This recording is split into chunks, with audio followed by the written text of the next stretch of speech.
Yo le peuple, c'est Geeky, bienvenue dans Blabla Comics. Il y a bientôt un an, lorsque j'étais allé voir Deadpool avec un pote au cinéma, une meuf s'était fait recaler à l'entrée en y essayant d'emmener ses deux gosses de 8 ans. Ouais, tu sais, ça je suis sûr c'est le genre de connasse qui réfléchit comme ça. Oh, un film de super-héros, c'est génial, je vais pouvoir emmener mes deux petits enfants. Bah, pourquoi je regarderais la bande-annonce? C'est un film de super-héros après tout, qu'est-ce qu'il pourrait y avoir de choquant? Et ça m'énerve. Mais du coup, elle vient d'où cette réputation de super-héros pour les petits enfants? Je me suis penché sur le sujet et voilà ce que j'en ai tiré.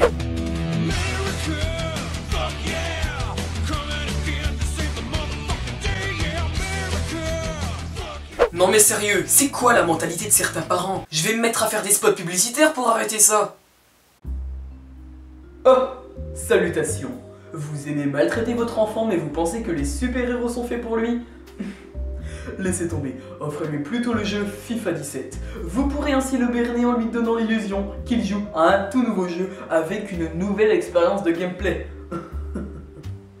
Ou alors, si vous voulez vraiment le mal de votre gosse et que vous persistez dans le délire super-héros, vous pouvez toujours lui offrir le DVD de Suicide Squad. Et puis même, les comics, ça se voit que c'est pas destiné à un jeune public. Non, parce que sinon, Moi à mon bisounours, je lui fais des bisous. Des gentils, des doudous, des géants, des tout fous. Un bisou sur la joue, un bisou dans le cou. Car mon petit bisounours, il adore les bisous. Alors, quelle est l'origine de cette idée reçue? Je vous propose de faire un petit bond dans le temps. Dans les années 40, à l'âge d'or des super-héros, les comics étaient utilisés pour faire entre guillemets de la propagande pour la lutte contre les nazis. Et ça monsieur, je doute que ça intéressait beaucoup de jeunes bambins. Et puis même d'une manière générale, à cette époque, Superman faisait des menaces de mort et n'hésitait pas à briser le dos de simples humains, Batman pendait des dérangés mentaux à son Batplane, bref, c'était la grosse poilade. Mais ça, c'était sans compter l'arrivée en 1954 du très controversé Comics Code Authority. Suite à des problèmes avec certains auteurs, des éditeurs de comics ont créé cette organisation de régulation du contenu des comics, qui doivent faire preuve de bonne conduite et respecter le Comics Code s'ils veulent être publiés. Ce qui inclut entre autres l'interdiction de représenter trop de violence, de sexe ou de monstres tels que les zombies ou les vampires, de faire des pubs pour le tabac ou l'alcool, et de faire gagner les méchants dans les histoires. Et ce fichu code a duré jusqu'en 2011.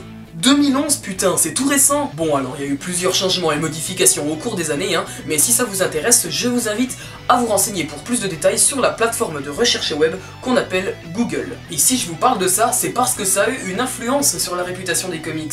À l'époque du début du Comics Code, les super-héros étaient un petit peu mis en retrait, mais heureusement ils ont été relancés de plus belle par les personnages de la toute nouvelle maison d'édition récemment renommée Marvel Comics, ainsi que ses auteurs Stan Lee, Jack Kirby, Steve Ditko, etc.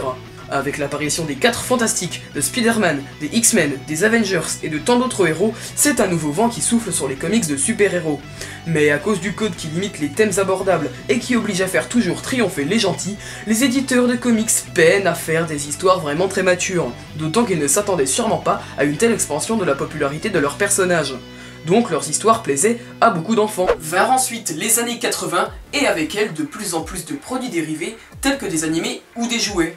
Évidemment destinés à des enfants, ceux-ci vont de plus en plus se tourner vers les super-héros et ces derniers vont devenir les personnages phares des cours de récréation. Pourtant, les années 80 marquent également le début de l'expansion de la violence et de la noirceur dans les comics, avec l'apparition de nouvelles maisons de publication telles que Dark Horse ou Image et de nouveaux personnages comme le Punisher.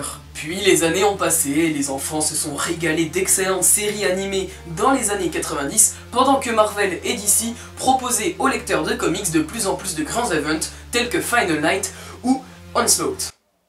Puis arrivèrent les années 2000. On a eu notamment le lancement du Marvel Cinematic Universe, ainsi que la sortie d'une des meilleures histoires jamais pondues par Marvel durant la première décennie du 21e siècle. Au début, tout allait bien, les films comme les comics étaient assez matures, tout allait bien dans le meilleur des mondes. Bon, il y avait encore des produits dérivés puérils, mais il faut pas trop en demander. Sauf qu'en 2009, Marvel Entertainment se fait racheter par Walt Disney Company. Et là, les enfants, c'est le début de la catastrophe. Disney étant évidemment connu pour produire avant tout des films d'animation pour petits enfants, l'image de Marvel Studios en a pris un sacré coup. Les films suivants du MCU ont donc été réalisés de sorte à ne pas trop enfreindre les règles de soft de Disney, et de plus en plus d'enfants vont voir les films de Marvel avec leurs parents qui jugent les films également comme étant destinés pour les petits. Je suis presque sûr que le MCU serait bien différent si Marvel était encore indépendant à ce jour. C'était la phrase de première ES. Avec le lancement du DC Cinematic Universe en 2013, qui essaiera de plus en plus de copier Marvel au fil des ans, bien qu'il se revendique plus sombre que son concurrent, ça a pas aidé les choses non plus. L'immense popularité des films de super-héros depuis 10 ans, le nombre toujours croissant de jouets et d'animés qui sortent, et la hype qui se développe autour de tout ça, je pense que ça y est pour beaucoup dans la réputation des super-héros, dans l'esprit des gens lambda. Donc, pour résumer, je pense que c'est le Comics Code Authority qui limitait la maturité des histoires il y a une quarantaine d'années, plus le rachat de Marvel par Disney, qui influence beaucoup la vie des gens sur le caractère infantile des super-héros et des comics en général. Et voilà, c'est tout pour cette vidéo, merci de l'avoir suivi. Je précise d'ailleurs que le prochain Blabla Comics, donc de janvier, sera un petit peu différent des autres, il sera plus long et en plus il sera uniquement en voix off, pas de facecam. En plus, ce sera une vidéo débat théorie en gros. Voilà, mais je vous en dis pas plus, donc rendez-vous dans un mois. Salut!